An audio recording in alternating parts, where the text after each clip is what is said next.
María Evangelizadora Radio, un pedacito de cielo en tu hogar, te presenta el santo de hoy, 19 de septiembre, San Alonso de Orozco. Alonso de Orozco nació el 17 de octubre de 1500 en Oropesa, provincia de Toledo, España, donde su padre era gobernador del castillo local. Cursó los primeros estudios en la vecina Talavera de la Reina y durante 3 años actuó como seise o niño cantor en la Catedral de Toledo, en la que aprendió música con notable provecho. A la edad de 14 años fue enviado por sus padres a la Universidad de Salamanca, donde ya estudiaba uno de sus hermanos. Los sermones de la Cuaresma de 1520, predicados en la catedral por el profesor Agustino Tomás de Villanueva sobre el Salmo In Exitu Israel de Egipto, maduraron su vocación a la vida consagrada y poco más tarde, atraído por el ambiente de santidad del convento de San Agustín, entró en él, emitiendo en 1523 la profesión religiosa en manos de Santo Tomás de Villanueva. Una vez ordenado sacerdote en 1527, los superiores vieron en Alonso tan profunda espiritualidad y tal capacidad para anunciar la palabra de Dios que muy pronto lo destinaron al ministerio de la predicación. Ya desde los 30 años ocupó también diversos cargos, pero a pesar de su austeridad de vida, en el modo de gobernar se mostró lleno de comprensión. Impulsado por el deseo del martirio, en 1549 se embarcó para México como misionero, pero durante la travesía hacia las Islas Canarias padeció un grave ataque de artritis y los médicos, temiendo por su vida, le impidieron que siguiera el viaje. En 1554, siendo prior del convento de Valladolid, ciudad desde decenios atrás residencia de la corte, fue nombrado predicador real por el emperador Carlos V, y al trasladarse la corte a Madrid en 1561, también él tuvo que pasar a la nueva capital del reino, fijando su residencia en el convento de San Felipe el Real. No obstante, a ejercer un cargo que estaba exento de la jurisdicción directa de sus superiores religiosos y dotado de renta, renunciando a privilegios, quiso vivir como un fraile más, en pobreza y bajo la inmediata obediencia de sus superiores. Solamente hacía una comida, dormía a lo menos 3 horas, porque decía que le bastaban para emprender el nuevo día, y en una tabla por cama, con sarmientos por colchón. En su celda no había más que una silla, un candil, una escoba y unos libros. La eligió cerca de la puerta para atender mejor a los pobres que hasta allí se acercaban a suplicarle ayuda, sin que la cotidiana asistencia al coro le resultara de obstáculo.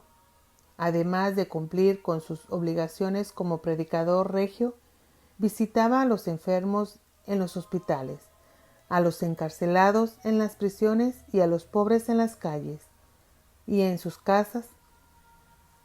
El resto del tiempo lo pasaba en la oración, en la composición de sus libros y preparando sus sermones. Predicaba con gran sinceridad de palabras, pero con mucha hondura espiritual, fervor y afecto, a veces con lágrimas en los ojos, expresando la ternura de Dios hasta en el tono de voz, igual en el palacio ante el rey y la corte que en las iglesias a las que era llamado.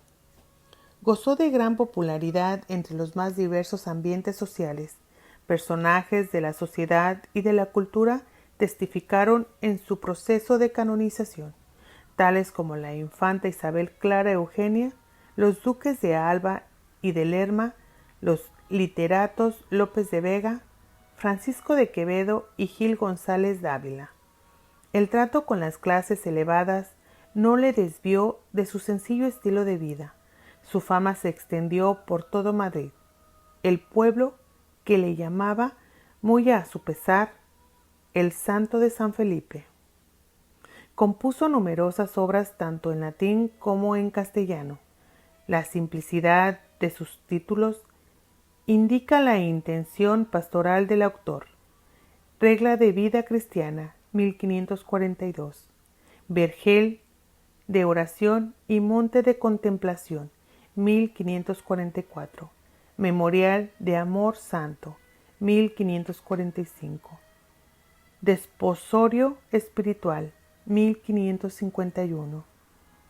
Bonum Certamen, 1562. Arte de amar a Dios y al prójimo, 1567. Libro de la suavidad de Dios, 1576. Tratado de la corona de Nuestra Señora, 1588. Guarda de la lengua, 1590. Con su acción, los escritos nacieron de su espíritu contemplativo y de la lectura de la Sagrada Escritura. Devoto de María, estaba convencido de escribir por mandato suyo. Cultivó también un ferviente amor a su propia orden, componiendo obras sobre su historia y su espiritualidad con ánimo de mover a la imitación de sus hombres mejores. En estas mismas líneas, inducido por un deseo de reforma interior que luego convergería con el movimiento de recolección en la misma orden, llevó a término varias fundaciones de conventos, tanto de religiosos agustinos como de agustinas de vida contemplativa. En agosto de 1591 cayó enfermo con fiebre, sin faltar, por eso, a ningún día a celebrar la Santa Misa, puesto que nunca, ni siquiera en el transcurso de sus diversas enfermedades, había dejado de celebrar el santo sacrificio, ya que repetía con cierto gracejo que Dios no hace mal a nadie. Durante su enfermedad fue visitado por el rey Felipe II, el príncipe heredero Felipe con la infanta Isabel y el cardenal arzobispo de Toledo, Gaspar de Quiroga, quien le dio de comer de su mano y le pidió su bendición. La noticia de la muerte, acaecida el 19 de septiembre de 1591 en el Colegio de la Encarnación que había fundado 2 años antes, actualmente sede del Senado español, conmocionó la ciudad. Por la capilla ardiente pasó el pueblo de Madrid que, como refiere Quevedo, se agolpó ante la iglesia del colegio hasta derribar las puertas, pues todos deseaban hacerse con reliquias, astillas de la cama, fragmentos de sus ropas, zapatos y cilicios. El cardenal arzobispo se reservó para sí la cruz de madera que durante largos años el santo de San Felipe había llevado consigo. Fue beatificado por León XIII el 15 de enero de 1882 y canonizado en el 2002 por el Papa San Juan Pablo II.